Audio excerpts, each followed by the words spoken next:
ये धीरेन्द्र कृष्ण शास्त्री के छोटे भाई हैं। बंदूक के नोक पे उन्हें डरा देते हैं, धमका देते हैं और गाली गलौज करते हैं और कहते हैं कि तुम्हारे बच्चों को उठा ले जाएंगे, तुम्हारे बीवी को मार देंगे। बहुत सी गालियां देते हैं, ऐसे मतलब डरवा देते हैं गांव वालों को। धमकी दे रहे हैं हम लोग को, क्या पता कभी किसी के ऊपर हमला कर दे। तो घर से बुला के पति को लेवा गए, जान से भी मारने की कोशिश तुमने की है ना। हम लोग तो आते भी नहीं थे। मैं इस समय छतरपुर जिले के कोड़ा गांव में उसी घर में मौजूद हूं जिस घर में एक व्यक्ति की गोली लगी है। मेरे पीछे ये दादाजी बैठे हैं, इनका नाम आसाराम पांडे है। इनका कहना है कि इनकी जमीन गौशाला के बगल में है, जो यहाँ के बागेश्वर धाम के धीरेन्द्र शास्त्री हैं, उनके परिवार द्वारा हथियाई जा रही है, जबरदस्ती छीनी जा रही है, लेकिन ये अपनी जमीन नहीं देना चाहते। इस मामले को लेकर 1 महीने पहले ये राजनगर थाने गए थे एप्लीकेशन देने के लिए। इनके साथ कुछ गांव के लोग गए थे, जिसमें मोतीलाल भी शामिल थे। जब से इन्होंने एप्लीकेशन दिया तब से गांव वालों को जो उनके साथ गए थे बराबर डराया धमकाया जा रहा था और 14 जुलाई को मोतीलाल को यहां तक कि गोली मार दी गई। वो अभी इस समय जिंदगी और मौत से जूझ रहे हैं ग्वालियर अस्पताल में। लेकिन लोगों का कहना है कि जब से बागेश्वर धाम का इतना ज्यादा विकास हुआ, यहाँ लोग खुलकर सांस नहीं ले पा रहे हैं। ये सालिग्राम कौन है? ये धीरेन्द्र कृष्ण शास्त्री के छोटे भाई हैं। तो क्या आपका उनसे कोई विवाद था पहले से? 1 महीने पहले मेरे भाई और कुछ लोग गांव के आवेदन देने गए थे राजनगर थाने कि जमीन के बाद में पांडे लोगों की जमीन थी, तो इन लोगों ने बोला कि थोड़ा वहां पे चलना है थाने तक। तो हम लोग चले गए कि चलो ठीक है, चल रहे हैं। तो यहाँ से वहाँ तक पहुँचे तो फिर उन लोगों के कॉल आने लगे हम लोगों के घर पे, तुम लोग वहाँ क्यों पहुँचे हमारे खिलाफ? बोले हम लोगों के खिलाफ क्यों पहुँचे, आज तक तो कोई खिलाफ गया नहीं, तुम लोगों की इतनी औकात। ऐसे उन लोगों ने हमको धमकी दी फ़ोन पे।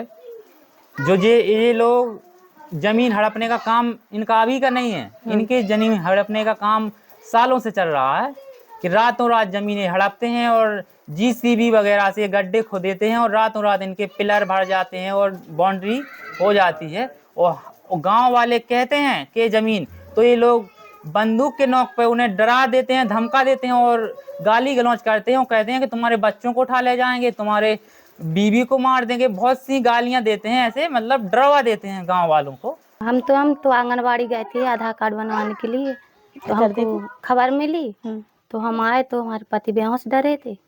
तो मम्मी लोगों ने और देवर रहते तो उन लोगों ने बताया हमें कैसो मतलब गोली मार गए थे। किसने मारी थी गोली? सालिग्राम गरक। कौन है ये सालिग्राम? धीरेन्द्र शास्त्री के भाई है छोटे। क्यों मारी थी? कोई विवाद था क्या? हमें कुछ नहीं पता विवाद का। तो अभी कैसी है उनकी हालत? नहीं सीरियस है, गोली भी लगी तो ऑपरेशन हुआ। कहाँ है अभी वो? ग्वालियर में है। धमकी दे रहे हैं हम लोग को, क्या पता कभी किसी के ऊपर हमला कर दे। तो घर से बुला के पति को लेवा गए, जान से भी मारने की कोशिश तुमने की है ना। हम लोग तो आते भी नहीं थे। 4 बच्चे हैं, तो बताओ इसकी जिम्मेदारी कौन लेगा? क्या करते थे पति आपके? किसानी करते हैं। तो अभी आप घर से बाहर नहीं जा रहे हैं? नहीं। आपके गांव में जो मामला चल रहा है उसमें क्या हुआ है? आपकी जमीन थी? हमारी जमीन है। कितनी जमीन है? जमीन हुई है 1.5 एकड़ हो, सवा हो गई, चाहिए खूब है। देखो आपने बताइए, वे जबरदस्ती रोकते हैं। हमने जब पोपलिंग चली थी, जब रोक दिया था उनसे कि हमारी ज़मीन ना रोको। वो अब रात के करा रहा है, पिलर ठाड़ी चोरी से करा रहा है, रात के पिलर खुदवा रहा है और रात के ऐसो पिलर ठाड़ी करा रहा है।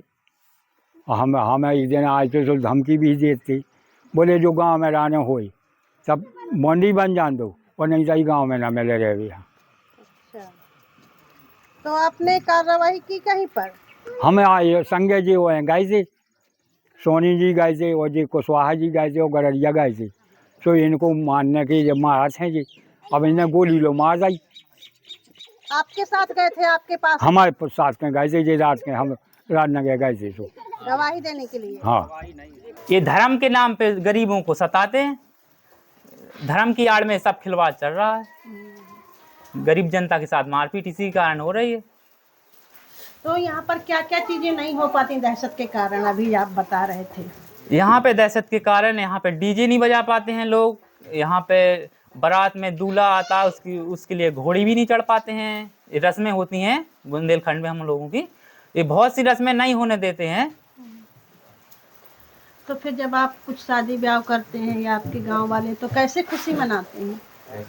ऐसे ही मना लेते हैं चुपचाप, ज्यादा शोर शराबा नहीं होता है। तो ये माहौल कब से हो गया, ये डर का माहौल?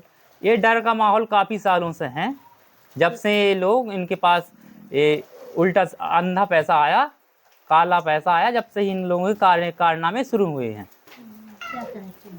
मैं ही कहता हूँ कि सरकार से ही मेरा निवेदन है कि जल्द से जल्द हमें लोगों को सुरक्षा दी जाए और इन अपराधियों को गिरफ्तार किया जाए, क्योंकि अभी 2 अपराधी घूम रहे हैं, इधर ही घूम रहे हैं, अड़ोस पड़ोस में जहाँ भी घूम रहे हैं, उन लोगों को जल्द से जल्द गिरफ्तार किया जाए।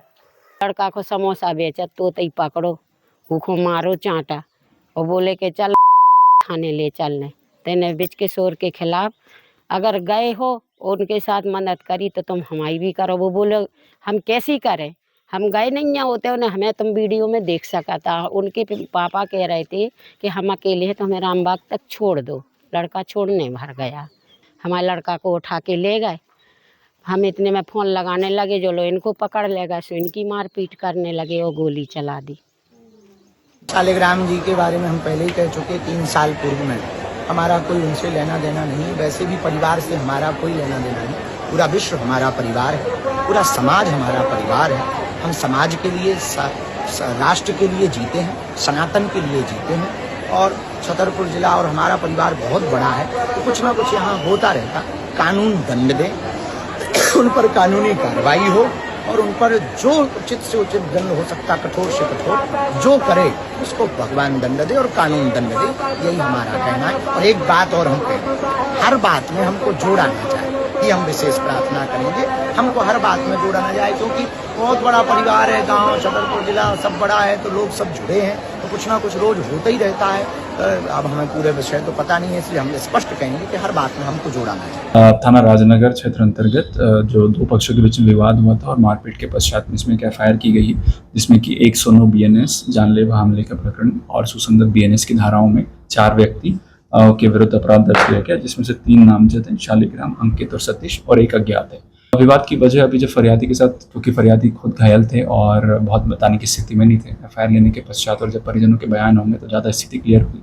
प्राथमिक तौर पे कुछ खरीदी बिक्री जमीन की गई है। दोनों पक्षों के बीच में उस जो समझौता हुआ था उस पर विवाद होना बताया जा रहा है और विस्तृत रूप से जानकारी उनसे बात करने के पश्चात ही देना संभव हो पाएगा। खबर लहरिया, आपकी खबर आपकी भाषा।